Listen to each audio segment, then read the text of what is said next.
ഇനി നമ്മൾ പോകാൻ പോകുന്നത് എം വി ഗോവിന്ദൻ മാസ്റ്ററുടെ ഒട്ടനവധി വിഷയങ്ങളോട് ചില പ്രതികരണങ്ങളാണ്. ഇന്ന് അദ്ദേഹത്തിന്റെ വാർത്താ സമ്മേളനം ഉണ്ടായിരുന്നു. ഒട്ടനവധി വിഷയങ്ങൾ അദ്ദേഹം കാര്യമായി തന്നെ സംസാരിക്കുകയുണ്ടായി. എന്തായാലും മുണ്ടയ്ക്ക ചുരൽമല പുനരധിവാസത്തിന് വായ്പ അനുവദിച്ച കേന്ദ്ര സർക്കാർ നടപടി ജനങ്ങളുടെ കണ്ണിൽ പൊടിയിടുന്നതിന് വേണ്ടിയുള്ള പ്രചാരവേലയാണെന്നും CPI സംസ്ഥാന സെക്രട്ടറി എം വി ഗോവിന്ദൻ പറയുന്നു. കോട്ടയത്തെ റാഗിംഗ് സംഭവത്തിലാണെങ്കിൽ കുറ്റക്കാർക്കെതിരെ നടപടി എന്നതിനപ്പുറത്ത് SFIയെ ക്രൂശിക്കുന്നതിനാണ് ചിലർ ശ്രമിക്കുന്നതെന്നും ഗോവിന്ദൻ മാസ്റ്റർ സൂചിപ്പിക്കുന്നു. അതെ, ആ ക്യാമ്പസിൽ SFIയുടെ യൂണിറ്റ് ഇല്ല എന്ന് അദ്ദേഹം വ്യക്തമാക്കുന്നുണ്ട്. പിന്നെ മറ്റൊന്ന് പറഞ്ഞത് 2 കേസുകളിലായി വന്ന CBI കണ്ടെത്തൽ മാധ്യമങ്ങളുടെ കള്ളപ്രചാരവേല തുറന്നു കാട്ടുന്നതായിരുന്നു എന്നും അദ്ദേഹം പ്രതികരിച്ചു.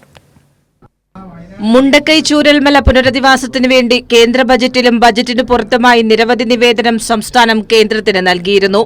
അതൊന്നും പരിഗണിക്കാതെയാണ് വായ്പയായി 529 കോടി രൂപ ഇപ്പോൾ അനുവദിച്ചിരിക്കുന്നത്.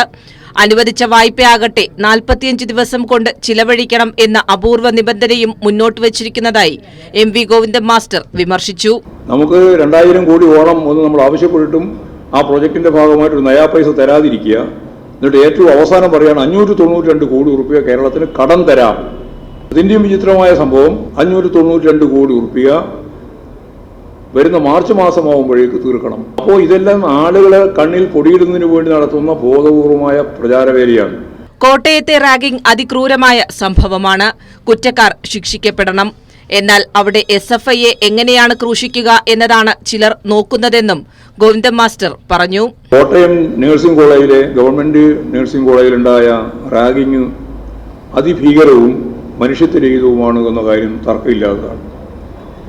പൊതുവായ വികാരം രൂപപ്പെടുത്താൻ വേണ്ടി ശ്രമിക്കേണ്ടുന്ന രാഷ്ട്രീയ നേതൃത്വം അതുപോലെ മാധ്യമങ്ങൾ SFIയെ എങ്ങനെയാണ് കടന്നാക്രമിക്കാനാകുക എന്ന അന്വേഷണമാണ് നടത്തിക്കൊണ്ടിരിക്കുന്നത്. ഇമാതിരിയുള്ള നിലപാട് സ്വീകരിച്ച് മുമ്പോട്ടേക്ക് പോകുന്നത് എത്ര അധാർമികമായ നിലപാടാണ്, എത്ര ജനാധിപത്യ വിരുദ്ധമായ സമീപനമാണ്. പ്രതിപക്ഷത്തിനൊപ്പം വലിയ മാധ്യമ പ്രചരണവും SFIക്കെതിരെ നടക്കുന്നുണ്ട്. പൂക്കോട് കേസിലും വാളയാർ കേസിലും പുറത്തുവന്ന CBI അന്വേഷണ റിപ്പോർട്ട് മാധ്യമങ്ങളുടെ ഇടതുപക്ഷത്തിനെതിരായ കള്ളപ്രചാരവേല തുറന്നുകാട്ടുന്നതായിരുന്നുവെന്നും എം വി ഗോവിന്ദൻ മാസ്റ്റർ വ്യക്തമാക്കി. കൈരളി ന്യൂസ്, തിരുവനന്തപുരം.